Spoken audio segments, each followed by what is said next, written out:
नमस्कार।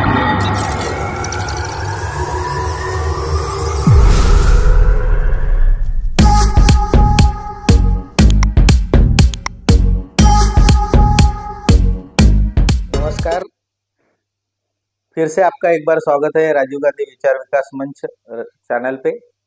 और आज हमारे पास आए हुए हैं राजू जी चौथमल, जो राजीव विचार विकास मंच के महाराष्ट्र प्रभारी तथा महासचिव है। आपका बहुत बहुत स्वागत है। धन्यवाद विनोद जी, धन्यवाद। राजू जी, अभी आने वाली विधानसभा में जी हाँ। इलेक्शन होने वाले हैं, हाँ, तो उसी के बारे में थोड़ा चर्चा करने के लिए आपसे हमने आपको बुलाया था। बिल्कुल। जिस प्रकार से अभी अमरावती लोकसभा में काम किया गया और विद्यमान माजी नवनीत जी राणा को एक ताकत के साथ में लोगों ने मिलजुल के जी हाँ। हरा दिया और माननीय बळवंत जी वानखड़े को चुन के लाया। अब बळवंत वानखड़े जी जो कांग्रेस की तरफ से महाविकास आघाड़ी के उम्मीदवार थे, आपको क्या लगता है कि आने वाले अमरावती विधानसभा में जो विधानसभाएं है उसमें क्या समीकरण कांग्रेस महाविकास आघाड़ी का रह सकता नहीं, कांग्रेस और महाविकास आघाड़ी का जो समीकरण है वो तो बना रहे, जैसा लोकसभा में दिखाई दिया और लोकसभा में उसमें के परिणाम भी आए, यानी बाकायदा सांसद बने हैं कांग्रेस के बलवंत वानखड़े।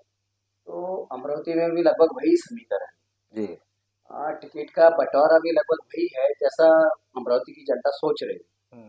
लेकिन इसमें क्या हो गया, अमरावती की जो शहर इकाई है भाजपा की, भारतीय जनता पार्टी, तो एक नया शिगुफा छेड़ दिया कि कांग्रेस को जितने वोट मिले हैं अमरावती लोकसभा के अंदर, तो उन वोटों में सबसे ज्यादा वोटिंग परसेंटेज अगर देखा जाए 95% तो मुस्लिम समाज का है। ओके। तो कांग्रेस ने इस बार मुस्लिम समाज को टिकट देना चाहिए। बराबर। ऐसा कौन कह रहा है? बीजेपी वाले। तो इसकी वजह से पिछले 15-20 दिनों से लगभग यही चर्चा चालू है कि कांग्रेस ने मुस्लिम समाज को वोटिंग देना चाहिए, मुस्लिम समाज को विधानसभा देना चाहिए, प्रतिनिधित्व देना चाहिए अमरावती विधानसभा। बराबर। और बहुत सारे मुस्लिम समाज के जो लीडर्स है या जो कार्यकर्ता है, स्वयंसेवी संगठनों के अध्यक्ष है, प्रतिनिधि है, उन्होंने बाकायदा इस सोचना चालू कर दिया जी। और उनकी मीटिंग्स भी हो रही है, चर्चा भी हो रही है और चर्चा भी जोर से चल रही है कि मुस्लिम समाज से विधानसभा में कांग्रेस को टिकट मिलना चाहिए। ठीक है, ये तो हर विधानसभा में होता है, हर जगह होता है, लेकिन ये बात बीजेपी क्यों कर रहे हैं? बीजेपी को कहने का क्या मतलब? बीजेपी टिकट देना चाहिए ना। बराबर। बीजेपी अपनी ओर से मुस्लिम कैंडिडेट खड़ा करे। उन्होंने तो पूरे भारत में, पूरे हिंदुस्तान के लोकसभा क्षेत्र में एक भी मुस्लिम कैंडिडेट को उम्मीदवार नहीं बनाया। बराबर। तो वो बीजेपी वाले कह रहे हैं कि अमरावती विधानसभा में मुस्लिम को टिकट दी जाए। भाई कांग्रेस को 95% के ऊपर वोटिंग मुस्लिमों का। तो ये क्या हो गया, मुस्लिमों के बीच में, मुस्लिम समाज के अंतर मन के बीच में एक दुविधाजनक परिस्थिति निर्माण करने की कोशिश बीजेपी की, ताकि मुस्लिम बगावत कर मुस्लिम समाज के संगठन या कुछ जो स्वयं घोषित लीडर्स भी है, वो अच्छे प्रतिनिधि भी है, अली पटेल जैसे, तो उनके मन में ये भावना बिठा देना कि हम अमरावती से खड़े रह सकते हैं, अगर कांग्रेस ने टिकट नहीं दिया बराबर तो हम अपक्ष खड़े रहेंगे। बराबर, ठीक है ना। अपक्ष खड़े रहने की वजह से वो डिवाइडेशन हो जाएगा, यानी कांग्रेस की जीती हुई जो बाजी है, जो जीती हुई सीट है, वो हार जाएंगे, ऐसा बीजेपी का मानस है। ये दिखती बात है, लेकिन मुस्लिम समाज को ये सोचना चाहिए कि बीजेपी वाले क्यों कर रहे हैं। मैं जैसे कह रहा हूँ, बता रहा हूँ, जो हिंदू मुस्लिम यही समझना चाहिए कि बीजेपी वाले इतने पैरविकार कैसे हो गए, हमारी वकालत क्यों कर रहे हैं भाई। उन्होंने पूरे देश में एक उम्मीदवार को टिकट दे दिया लोकसभा में, और हमेशा हिंदू मुस्लिम झगड़े लगाने वाले करते हैं, तो इतने पैरविकार वकालत क्यों कर रहे हैं बीजेपी वाले। इस दिशा की ओर मुस्लिम समाज ने सोचना चाहिए। और वाकई में अगर मुस्लिम समाज से कोई अच्छा लीडर आता है सामने और वो सर्वमान्य मुस्लिम कार्यकर्ता है, तो कांग्रेस उसको टिकट भी दे सकती है। कांग्रेस ने इससे पहले भी उम्मीदवार खड़े किए, लोकसभा हो, विधानसभा हो, विधान परिषद हो या राज्यसभा हो, कांग्रेस ने दिया ही है। लेकिन कहाँ दिया है? जहाँ वाकई में उनकी लाइबिलिटी है, वहाँ बराबर, वहाँ उनकी उपस्थिति है, तो कांग्रेस ने उनको टिकट दिया है। लेकिन अमरावती विधानसभा के अंदर में ऐसी परिस्थिति निर्माण हुई है क्या, या फिर उस परिस्थितियों में मुस्लिम कैंडिडेट को सामने ऐसा आया हुआ है जो पूरी तरह मुस्लिम समाज उसको सपोर्ट कर सके, तो कांग्रेस भी देखेंगे ना। कांग्रेस को तो जीतना ही है इस बार। अभी जो गाड़ी चल पड़ी है अभी रुकने ना पाए, ऐसा वो कोशिश करेंगे बराबर। तो। लेकिन बीजेपी की जो बात है, जो मांग है, उस पर अभी अमरावती की शहर लगभग 80 के ठहाके लगाए गए। सही है। हमने देखा कि वो चर्चा में सुनील देशमुख, उसके बाद में अलीम पटेल और ऐसे कुछ नामे की 3-4 नाम जो है हाँ। वो आए थे। अब हमेशा तो वैसे देखा जाए तो सुनील देशमुख जी को मिला है, और चूंकि मुस्लिम वोट उनके तरफ काफी होने की वजह से उनके तरफ झुकाव भी है, और विकास पुरुष के नाम से वो जाने पहचाना चेहरा है। उसके बाद में उन्होंने उनका काम बोलता है, और बीजेपी में जाके हार के वापस आए। हाँ। तो अगर मुस्लिम वोटों का इतना ही समर्थन होता तो फिर बीजेपी को से भी वो चुन के आते। तो बीजेपी की राजनीति सबको समझ में आ रही है। फिलहाल ये तो हो गया सपोज अमरावती के बारे में, और वैसे ही जो विद्यमान खासदार थी नवनीत जी राणा, जो हार चुकी है, अब उनका जो बडनेरा मतदार संघ है जहाँ से उनकी पार्टी शुरू हुई थी, और उनके पति जो है रवि जी राणा, ये 3 बार वहाँ पे हैट्रिक मार चुके हैं और आमदार की उन्होंने निभाई है। इस बार आपको बडनेरा में क्या चित्र दिखाई पड़ रहा है? और इसमें और एक मेरा सवाल है इसके साथ जुड़ा हुआ कि नवनीत जी राणा तो बीजेपी में चली गई थी सीट जीतने के लिए, क्या रवि राणा जी भी वही पैतरा अपनाएंगे? और अगर अपनाते हैं तो बीजेपी वालों का क्या रवैया होगा, या क्या उसमें विनोद जी, बीजेपी वालों ने तो अभी से विरोध करना शुरू कर दिया रवि राणा का बडनेरा विधानसभा में, क्योंकि बीजेपी वालों को विनिंग कैंडिडेट चाहिए। लोकसभा का कैंडिडेट उनके पास में नहीं था, इसलिए नवनीत राणा को डोरे डाले गए। नवनीत राणा जी चले गए बीजेपी में और हार के वापस आ गए। बराबर। जो रवि राणा है वहां से उनकी जो पार्टी है युवा स्वाभिमान, उसी से खड़े रहेंगे। उन्हें पता है कि बीजेपी में जाने के बाद जो उनका वोट बैंक है दलित और मुस्लिम, बराबर, ये वोट बैंक है रवि राणा जी का बडनेरा विधानसभा में। अगर बीजेपी की टिकट पर लड़ते हैं तो उनका भी हश्र वही होगा जो नवनीत राणा होगा। बराबर, ये फिक्स है। इसलिए रवि राणा ये गलती कभी नहीं करेंगे बीजेपी में जाके। हो सकता है कि बीजेपी का समर्थन मांगे, हाँ, जैसे कांग्रेस का मांगा, जैसे 2019 में या 2014 में या उससे पहले 2009 में उन्होंने कांग्रेस राष्ट्रवादी से समर्थन लेकर ही बडनेरा विधानसभा जीती है। वो अलग विषय है कि जीतने के बाद उन्होंने बीजेपी को फेवर करना शुरू कर दिया। लेकिन इस बार ऐसा नहीं होगा। इस बार जो नवनीत राणा ने 2019 के बाद जो किया है, जो कार्य किए हैं, वो कार्य उल्लेखनीय नहीं। बराबर, ठीक है ना। बातों का बाजार जिसे कहते हैं वैसे ही कार्य थे। तो इसकी वजह से उनकी हार भी हुई है। प्लस बीजेपी प्लस जय श्री राम प्लस हनुमान चालीसा, बराबर, ये जो चीजें होती है ये किसी एक धर्म विशेष को पसंद आती है, लेकिन ये बाकी के धर्म के लोगों को थोड़ी पसंद आने वाली है। बराबर, वैसे ही बडनेरा में है। ठीक है ना। बडनेरा में रवि राणा गलती कर ही नहीं सकते। रहा सवाल बडनेरा में रवि राणा का जीत का या जीतने के चांसेस है जी, वो भले ही उन्हें 27,000 वोटिंग लीड मिली है नवनीत राणा को बडनेरा से बलन बहु मान खड़े के आदेश में, लेकिन वहां अभी माहौल बन चुका है प्रीति बंड का। अच्छा, जिसकी टिकट भी अभी जाहिर नहीं हुई। बराबर, 2019 में खड़ी थी, उन्होंने सेकंड पर आकर टक्कर दिया। पार्टी के कुछ कार्यकर्ताओं ने बीजेपी में उनके विरुद्ध में कार्य किया, इसलिए उसी समय में हार गए, जीत जाते। लेकिन इस बार प्रीति बंड का माहौल वाकई में बन चुका है बडनेरा में। और बडनेरा में रवि राणा का जितना अभी बहुत कम हो रहा, यानी जो 100% होता था अभी 90%, 80% से धीरे धीरे ग्राफ नीचे गिर रहा है। रवि राणा हवा में चल रहे हैं ऐसा मुझे लगता है, या फिर युवा स्वाभिमान भी हवा में चल रही है ऐसा लग रहा है। क्योंकि मैं फील्ड पर जा चुका हूँ। फील्ड में जाने के बाद लोगों से मनोगत भी लिया है हमारे इस न्यूज मीडिया और राजवादी सोशल मीडिया के चैनल पर।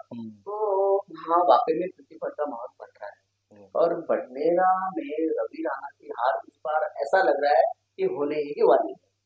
उन्हें रवि राणा को बहुत प्रयत्न करने पड़ेंगे। और रहा सवाल राजनीति का, तो राजनीतिक दुश्मन उन्होंने तैयार कर दिया। बराबर, उन्होंने मित्रता नहीं बनाई, दुश्मनी तैयार कर दिया। बीजेपी में भी उनके शत्रु है। बीजेपी से अंतर्घात कर सकते हो उनका, भले ऊपरी तौर पर कहेंगे बीजेपी वाले पार्टी के आदेश के अनुसार चलेंगे या फडणवीस का कहना मानेंगे, लेकिन इस बार रवि राणा को बच के ही रहना पड़ेगा, और वो बच के रहने की वो शायद उनकी काम में नहीं आएगी, क्योंकि प्रीतिभरण का माहौल बना हुआ है। मैं एक्चुअल फिल्म में जाकर मैंने लोगों से जनमत लिया है, तो लोगों का कहना है इस बार प्रीतिभरण ऐसा है। रवि राणा जीतेंगे ऐसा मुझे नहीं लगता, क्योंकि 3 टर्म उन्हें मिले, बराबर 15 साल से लगातार विधायक रहे, लेकिन अब बडनेरा भातकुली जो उनके विधानसभा क्षेत्र के अंदर आते हैं, विकास कहाँ है, विकास कहाँ गायब हुआ, वो ढूंढने की चीज है। आप बेलोरा एयरपोर्ट के नाम पर विकास नहीं कर सकते। बेलोरा विमानतल या हवाई अड्डा जो है वो काफी वर्षों से चालू उसका वर्क जी। कांग्रेस के शासन में, राष्ट्रवादी के शासन में, शिवसेना के शासन में, बीजेपी के शासन में, चारों पार्टियों का उसमें योगदान है। रवि राणा का योगदान उसमें जो कहते हैं वो नहीं है। वो पार्टी विथ कैंडिडेट है, कैंडिडेट होने की वजह से उन्हें श्रेय मिलता है, लेकिन विकास नहीं है, उसे विकास नहीं कहा जा सकता। विकास के लिए आपको चाहिए परियोजनाएं, विकास के लिए चाहिए आपको उद्योग धंधे, कारखाने, विकास के लिए चाहिए आपको विद्यालय, कॉलेज, मेडिकल सुविधा, रोड, बिजली, पानी की व्यवस्था भरपूर, ये चीजें होना चाहिए। जनता खुश रहना चाहिए, जब जनता खुश रहेगी तो विकास कहलाया जाएगा। रवि राणा के बोलने से विकास नहीं हुआ है, बीजेपी के बोलने से विकास नहीं हुआ, ऐसा आपको दिखाई देता होगा। तो 15 साल काफी होते हैं जनता के मन को समझने, और जनता के मन ने भी समझ लिया है कि किसे चुन कर रहा है। रवि राणा के लिए धोखे की घंटी बजने वाली है और बज चुकी है। अभी आपने जैसे कहा कि योजनाएं लानी चाहिए, उद्योग धंधे लाना चाहिए, तो रवि राणा के 3 साल के कार्यकाल में, 3 साल नहीं 15 साल, 3 टर्म के कार्यकाल में जैसे आपने कहा वैसे हमने देखा कि भातकुली एमआईडीसी पूरी तरह से खाली पड़ी हुई है, और वहां पे किसी प्रोजेक्ट को मांगने जाए तो कहा जाता है कि यहाँ पे कोई जमीन है नहीं, तो हमें एक प्रोजेक्ट भी नहीं दिखता है, और जमीन खाली होने के बाद में भी नहीं मिलती।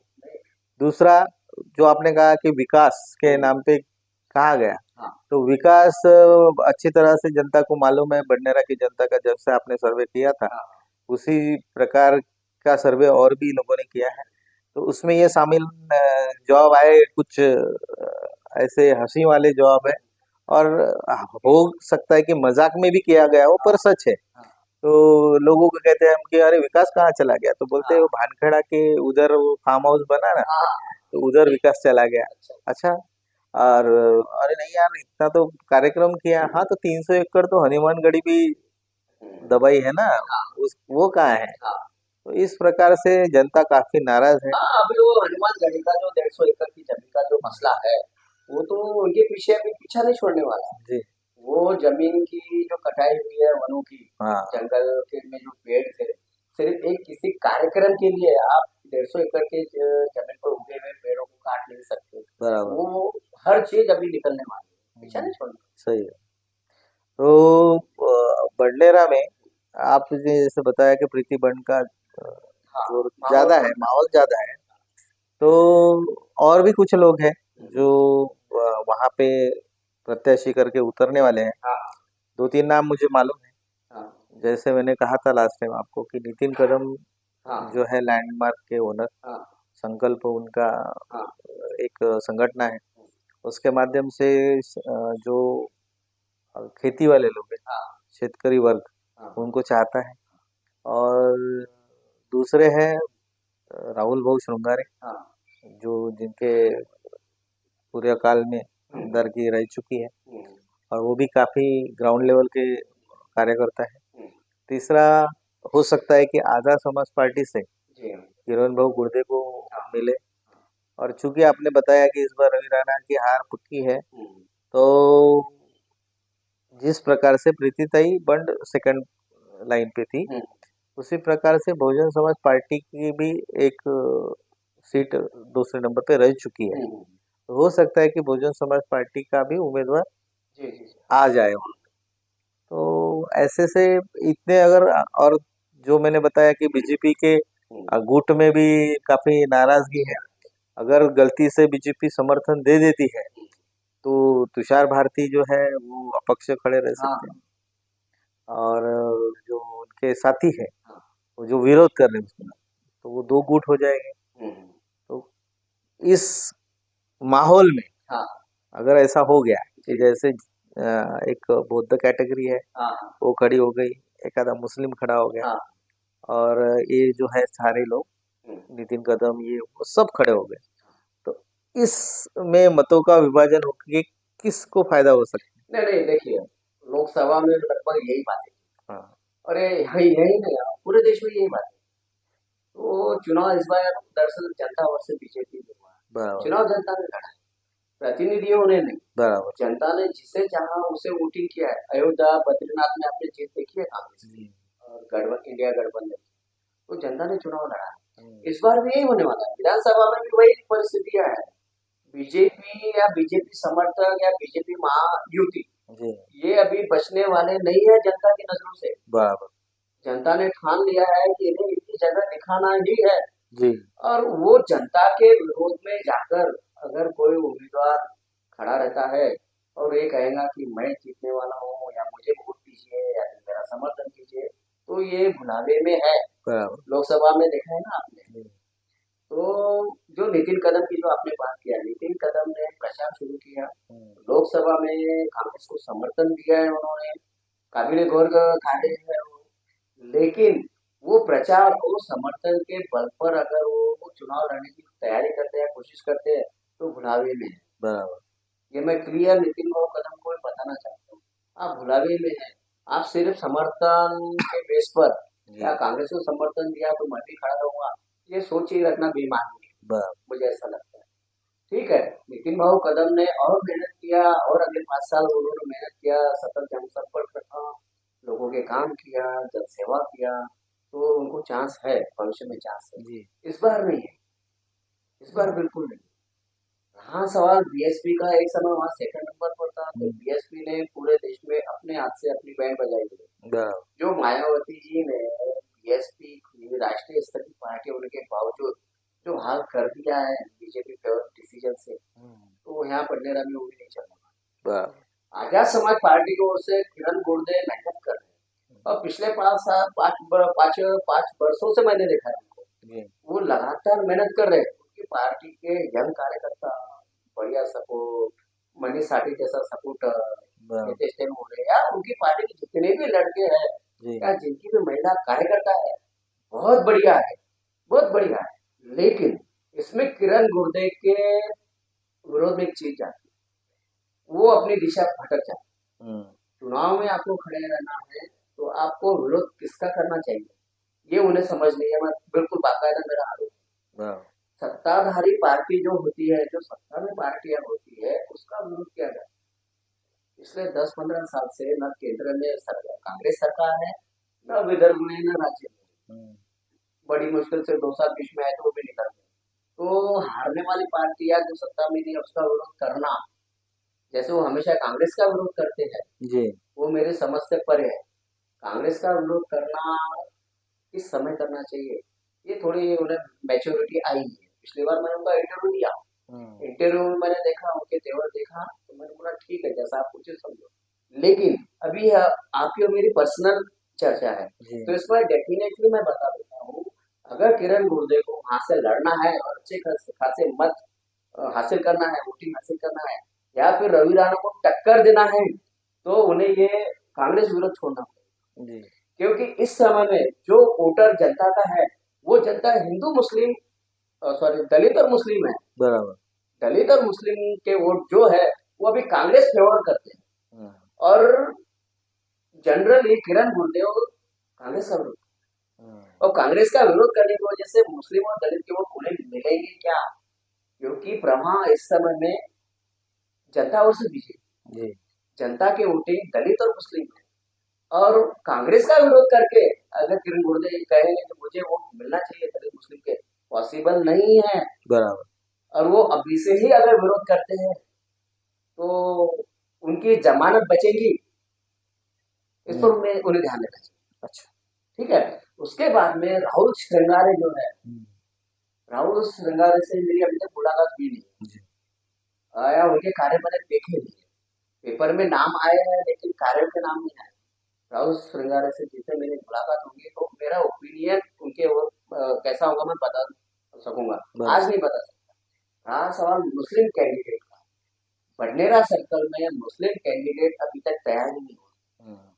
यहाँ मुस्लिम समाज ने तैयार ही नहीं किया, वहाँ सोशल वर्कर भी नहीं है मुस्लिम के। अच्छा। नॉमिनल है लेकिन एक लोकप्रिय जो जिसे कहा जाता है वो नहीं है उनके पास, तो मुस्लिम कैंडिडेट का सवाल ही नहीं उठता। वहाँ अगर प्रीतिबन रमजाना के बीच में टक्कर होती है तो इस बार प्रीतिबन का पढ़ना भारी है, क्योंकि 2019 में भी तो तुषार भारती खड़े थे, उन्होंने कितने वोट लिए उस समय, तो बीजेपी और शिवसेना की युति थी ना, फिर भी तुषार भारती खड़े थे क्योंकि रवि राणा की वजह से, ठीक है ना, उसकी वजह से प्रीतिबन की हार हुई है। नहीं तो प्रीतिबन अगर तुषार भारती खड़े नहीं रहते तो प्रीतिबन को जीतने से कोई नहीं रोक सकता। बराबर। इसीलिए आज जो परिस्थिति तैयार हुई है ना, वो रवि राणा के धोखे की घंटी है। प्रीतिबन की जीत सुनिश्चित हो चुकी है, ऐसा लग रहा है, क्योंकि जनता की भावनाओं को जब मैंने देखा वहां पेड़ पर जाकर बाकायदा कैमरा लेकर, तो जनता ने बताया इस बार प्रीतिबन का नंबर। तो ये तो थे बडनेरा के बारे में। ऐसे हम थोड़ा सा इधर आते हैं, तो यशोमती ताई जिन्होंने लोकसभा में काफी मेहनत ली, तिवसा मतदार संघ में अगर हम आए तो पिछले बार यशोमती ताई को भी काफी टक्कर दी थी राजेश वानखड़े ने, और इस बार तो महाविकास आघाड़ी का संगठन है, तो इस बार क्या हो पाएगा, या क्या यशोमती ताई बड़ा मन करके अपनी सीट महाविकास आघाड़ी शिवसेना को देगी, या फिर से वही अपक्ष और ऐसी लड़ाई? नहीं, मुझे यशोमती ताई ठाकुर मुझे बीच में लग रहा राज्यसभा के समय, या कांग्रेस की ओर से उन्हें केंद्र में राज्यसभा में, ऐसा लग रहा था, क्योंकि एक सांसद तो बलराम वानखेड़े जीत कर आए हैं और पूरा श्रेय यशोमती ठाकुर, उसका इनाम उन्हें राज्यसभा में मिलेगा ऐसा मुझे लग रहा था। लेकिन राहुल गांधी के मन में क्या है वो मैं शायद पढ़ने की कोशिश कर रहा हूँ। यशोमती ठाकुर आने वाले भविष्य की विधानसभा की मुख्यमंत्री की कैंडिडेट है महाराष्ट्र की। अच्छा।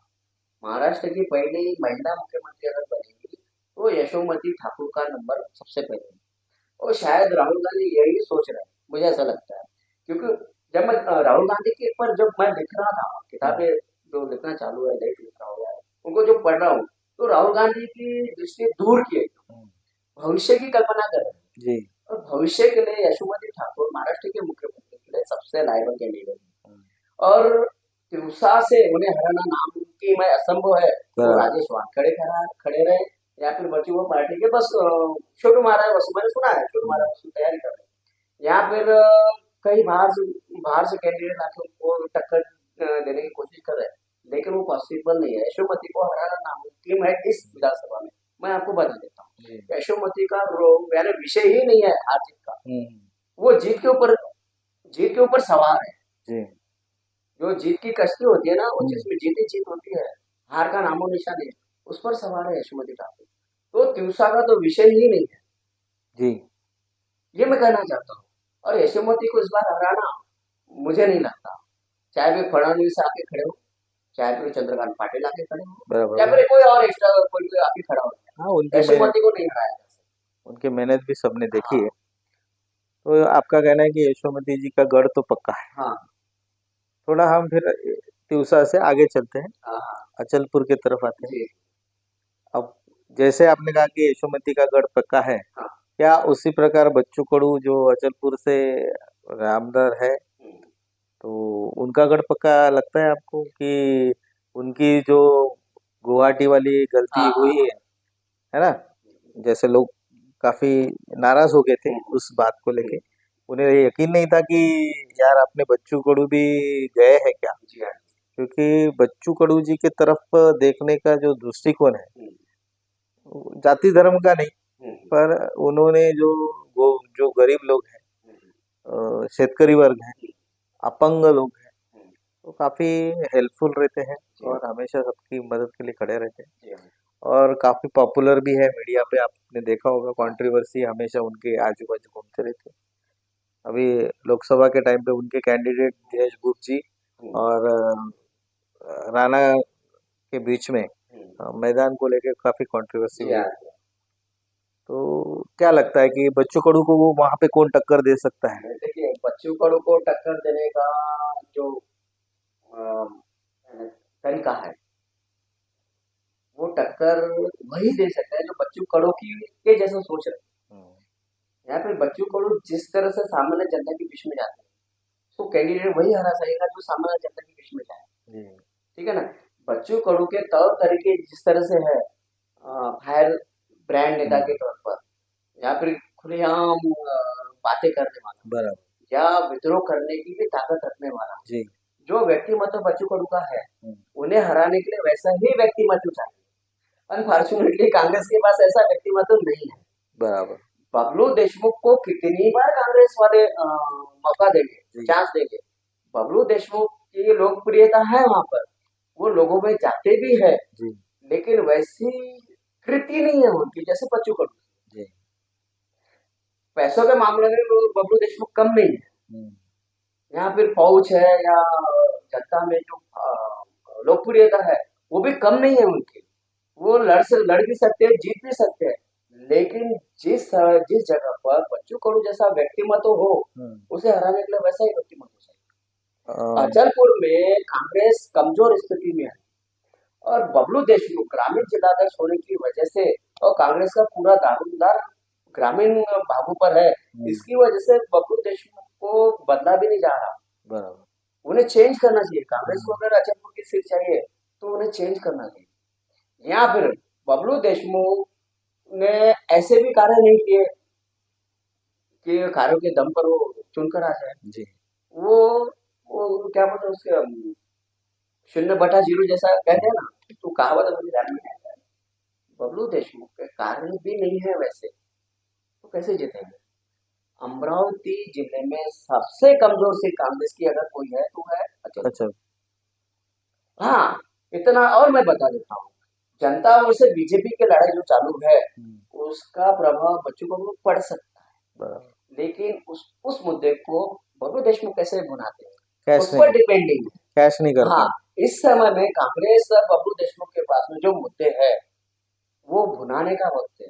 वो कैसे भुनाते उसको देखना। उन्होंने बाकायदा 50 ठोके, या फिर एकनाथ शिंदे को समर्थन, बीजेपी को समर्थन, समय पर बदलाव, समय पर गद्दारी टाइप का कार्य, विकास आघाड़ी में थे, एकदम से चले जाना गुवाहाटी सूरत चले जाना, और गुवाहाटी और सूरत में जो मास्टरमाइंड एकनाथ शिंदे है, उसमें बराबरी के हकदार बच्चू कडू भी है। बराबर। ये जो मुद्दे है वो भुनाना चाहिए, क्योंकि बच्चू कडू की इस भूमिका से अचलपुर वासियों को कोई फायदा हुआ है क्या? ये कौन बताएगा? आप नहीं बताएंगे, हम एनालिसिस करेंगे। ये बताने का मामला बबलू देशमुख को होना चाहिए। बबलू देशमुख डरते क्यों है बताने से जी? बबलू देशमुख प्रसिद्ध क्यों नहीं करते इन मुद्दों को? बबलू देशमुख मुहिम क्यों नहीं चलाते? बबलू देशमुख सोशल मीडिया पे ये क्यों नहीं फैलाते? ये भी तो समझने वाली बात है ना। इस समय में कांग्रेस की पोजीशन अच्छी हो सकती है, बशर्ते बच्चू कडू का जो काला अध्याय है वो जनता के सामने कैसे लाएंगे? काला अध्याय मतलब काले धन में दिया। हाँ, वो जो समय जो है काला उनका, जो एकनाथ शिंदे गुवाहाटी सूरत ये कार्य हुए ना, वो काला अध्याय बबलू देशमुख कैसे रखते जनता के सामने? इस बार चांस है। नहीं तो मैंने बहुत सारे 20-25 वर्षों से देखा है कि अचलपुर यानी नामुमकिन था कांग्रेस के, इस बार मुमकिन हो सकता है, बशर्ते बबलू देशमुख वो काम करे जो अभी हमने आपने चर्चा की है। अचलपुर के मामले में और एक नाम सामने आया है। हाँ। अभी मैंने ऐसा सुना है कि अचलपुर शायद रिजर्व कैटेगरी में चला जाएगा। नहीं, क्योंकि ये लास्ट रिजर्वेशन है अमरावती जिले के लिए, और बाजू में दयापुर ऑलरेडी स्थित है, तो अचलपुर अभी भी ओपन नहीं है। तो एक नाम और सामने आया है, जैसे रामेश्वर जी अभ्यंकर इनके भाई हैं, प्रताप राव जी अभ्यंकर। हाँ। और उनका दोस्ताना ऐसा है कि उनको दोनों पार्टी के लोग चाहते हैं। हाँ।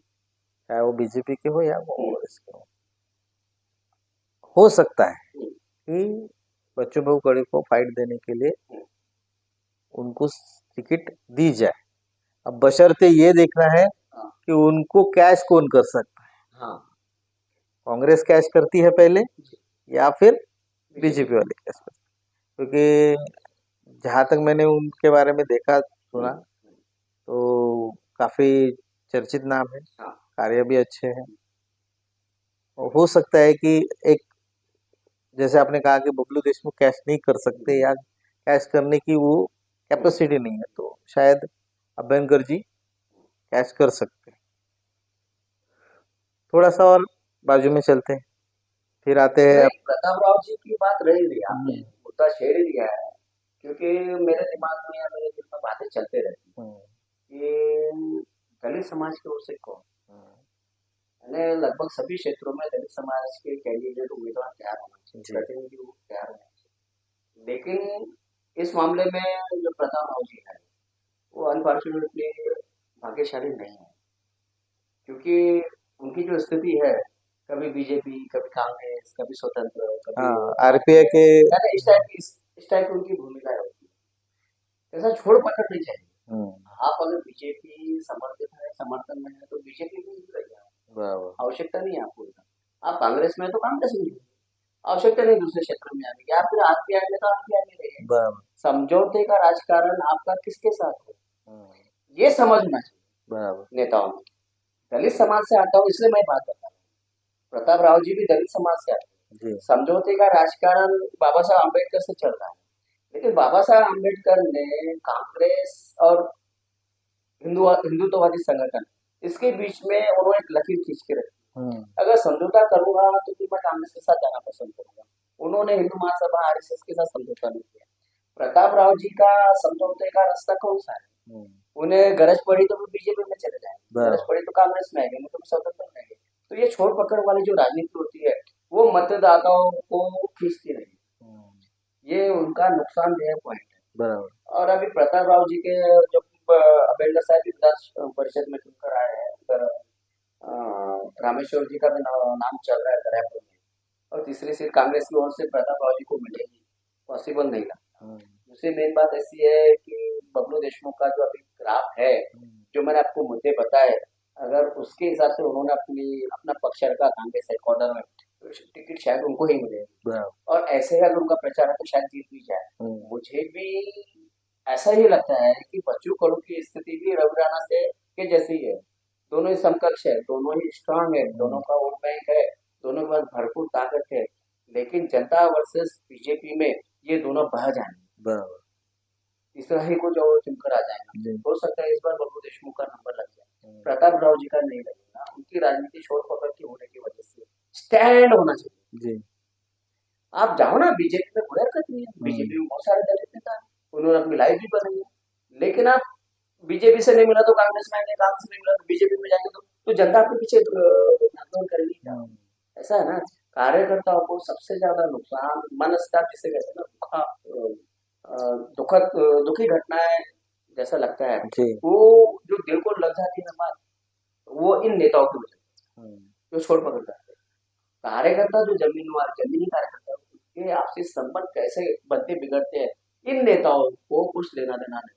बराबर तो जाहिर है जो प्रताप राव जी के साथ जो कार्यकर्ता आज है वो बीजेपी फेवर वाले हैं। जैसे ही कांग्रेस की टिकट मांगने जाएंगे ये कार्यकर्ता छोड़ देंगे ना। बराबर ऐसा है, पिछली बार भी ऐसा, जो कांग्रेस में के कार्यकर्ता उनके साथ थे, उनके बीजेपी जाने की वजह से कांग्रेस के कार्यकर्ता उनके पास गए नहीं, और बीजेपी के नए कार्यकर्ताओं ने उन्हें कितना एक्सेप्ट किया वो तो अभी चुनाव बताता ही है।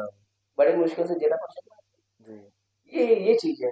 राजनीति बहुत चेंज है, राजनीति आपको करना चाहिए, किस तरह करना चाहिए, तो आप कांग्रेस वालों से सीखो या फिर बाबा साहब को पढ़ो। बराबर ऐसा है ना, सही है, ये चीज होती है। चलिए चलो तो थोड़ा और आगे आते हैं, दरियापुर मतदार संघ, जिसमें हम हमारे भावी खासदार जो है, यानी जो विद्यमान खासदार है अभी बलवंत जी वानखड़े, जो वहाँ पे आमदार रह चुके थे, और बलवंत जी का एक प्रभाव भी है।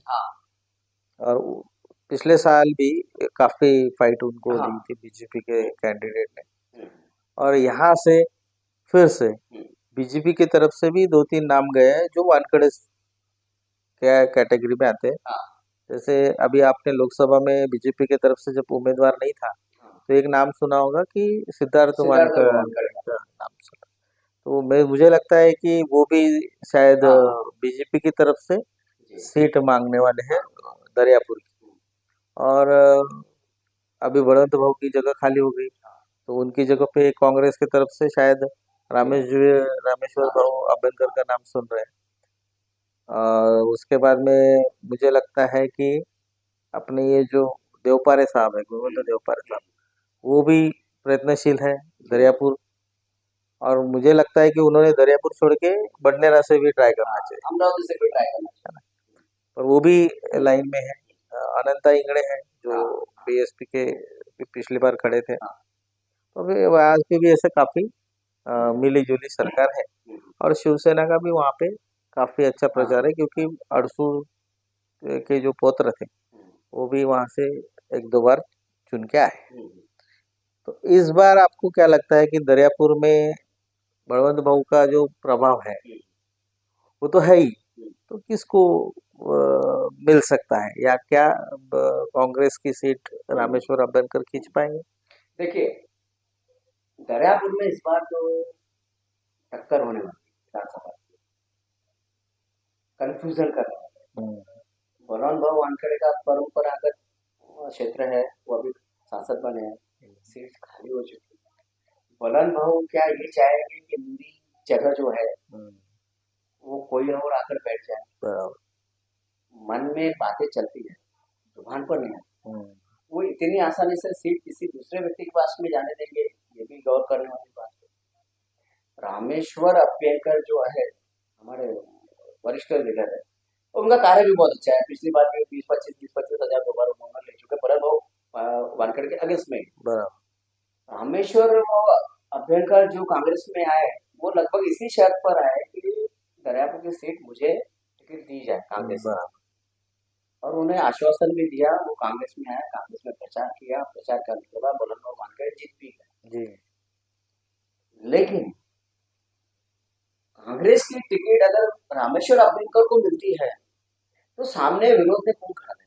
हम्म, अनंत रामदास इंगड़े जो है मेरा अच्छा दोस्त है, बढ़िया लड़का है एकदम, पैसा भी भरपूर है, कार्य भी अच्छे है, लेकिन वो अभी सीखने की तैयारी है। हम्म, सीखने में, मैंने लोकसभा के समय में भी कहा था, वो सीखने की तैयारी में वो इतना मैच्योर तरीके से नहीं लड़ता। जी। जो वरिष्ठता परिपक्वता होनी चाहिए चुनाव लड़ने के लिए, वो अनंता में फिलहाल नहीं आई। वो सीखने की प्रक्रिया है।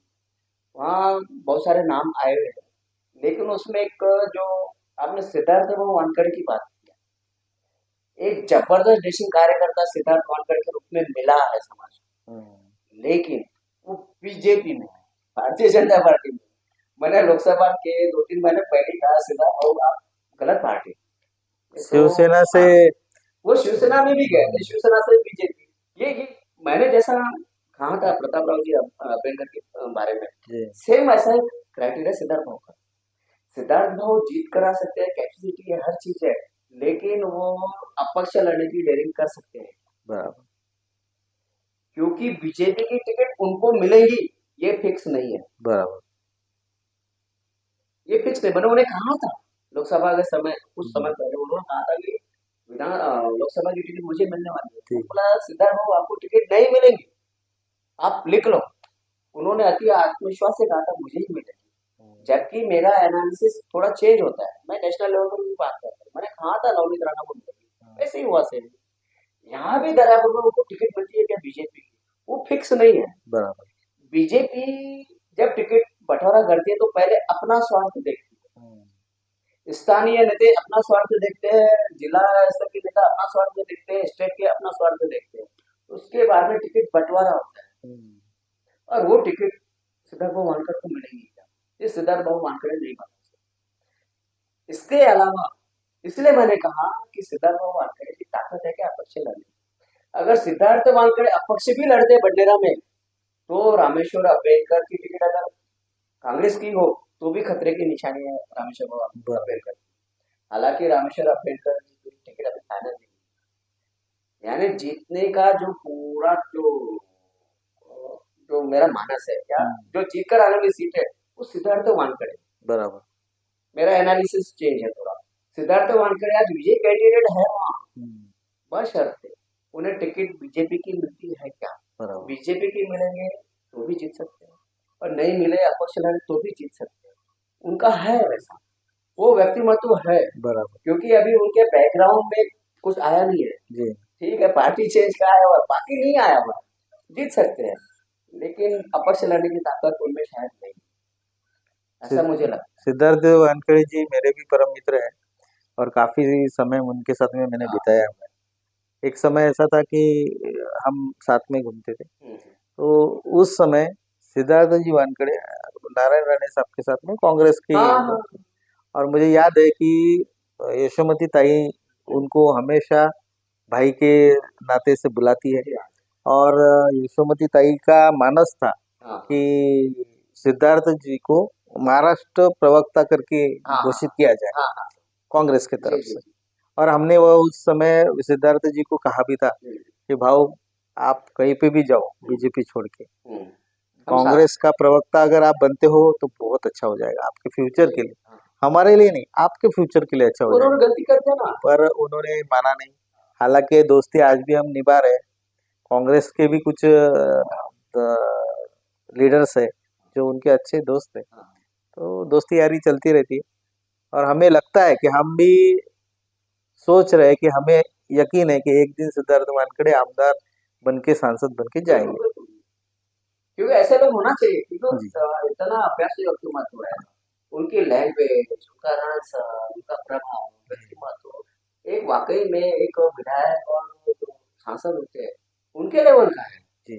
अनफॉर्चुनेटली अब मैं तो यही कहता हूँ उन्होंने गलती कर दिया बीजेपी में जाकर, बराबर, उन्होंने नहीं जाना चाहिए, अगर वहां गए भी तो उन्होंने कम से कम वैसा विरोध करना चाहिए जब दलितों पर अत्याचार, दलितों पर जब भी कोई अत्याचार होता है तो सिद्धार्थ वानखेड़े का स्टेटमेंट मैंने नहीं देखा, तो वो भी बीजेपी की विचारधारा में बढ़ गए ऐसा लगता है, और ये बढ़ाना जो है वो जनता बहुत जल्दी महसूस करती है क्योंकि उसमें जो बहते हैं ना डूबने वाली जनता है, और जनता डूबने जो डुबाती है जनता उसको पूछती है और उससे सबक सिखाती है। सिद्धार्थ वानखेड़े के लिए यही एक उनका ड्रॉप है और इसी ड्रॉप की वजह से उनका नाम आते आते रह गया जी।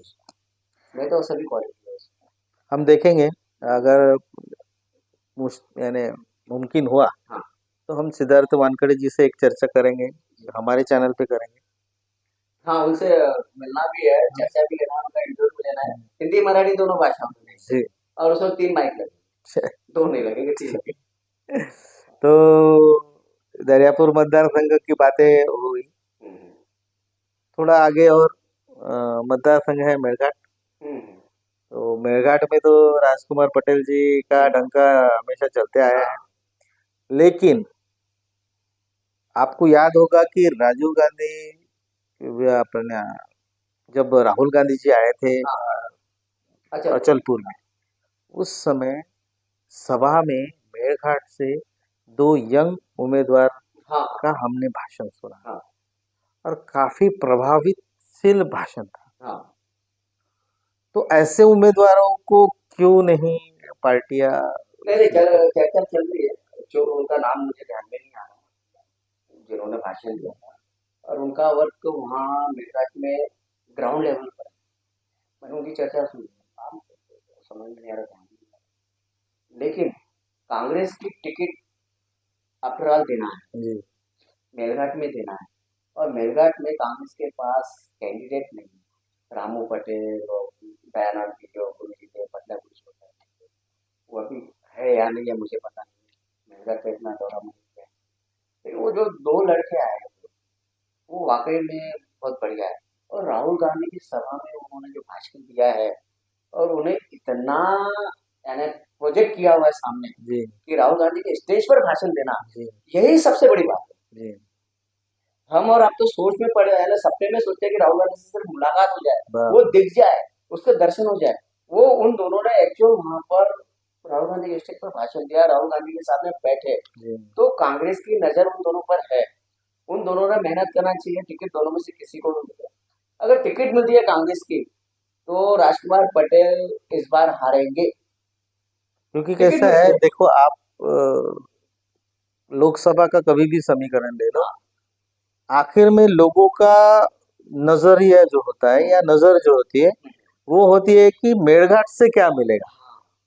यानी लोगों को पता है कि जीतना है तो आपको मेड़घाट चाहिए, बिल्कुल। भले ही आप बाकी दौर कहाँ मुझे एक बात बताइए ना, राजकुमार पटेल के फेवर में नवनीत राणा रवि राणा काम करेंगे, बच्चू कडू और रवि राणा की जो चालू है जी 36 का आंकड़ा, तो नवनीत राणा रवि राणा मिलकर के उनको दिलाएंगे क्या राजकुमार पटेल को? जी एक तो काम ही नहीं करेंगे, पहली बात। बराबर दूसरी मेन बात है कि भाई आपको जैसा उचित समझे वैसा करो। और तीसरी सबसे अच्छी बात होगी कांग्रेस की टिकट और राहुल गांधी का प्रभाव, जिले में यशोमती का प्रभाव, पास में ही दरियापुर का सांसद बराबर बलम बाबू वानखड़े, मेलघाट इस बार चेहरा चेंज करो, विधायक के रूप में चेहरा चेंज होगा, लेकिन कांग्रेस वाले ऊपर से क्या सोचते हैं? मेरी नजर अभी भी वो दो युवाओं पर है, क्योंकि मैं भाषण जब सुन रहा था तो मैं एकदम सामने था, जी स्टेज के एकदम सामने था, तो वाकई में अट्रैक्शन है।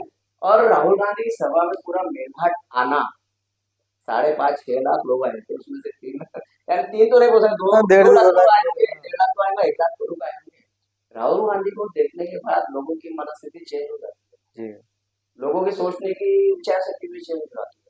उन्होंने सोचा है राहुल गांधी ये है, पैंट और टी शर्ट में आया हुआ है, यही है वो पैदल चलने वाला, दक्षिण से उत्तर तक और पूर्व से पश्चिम तक।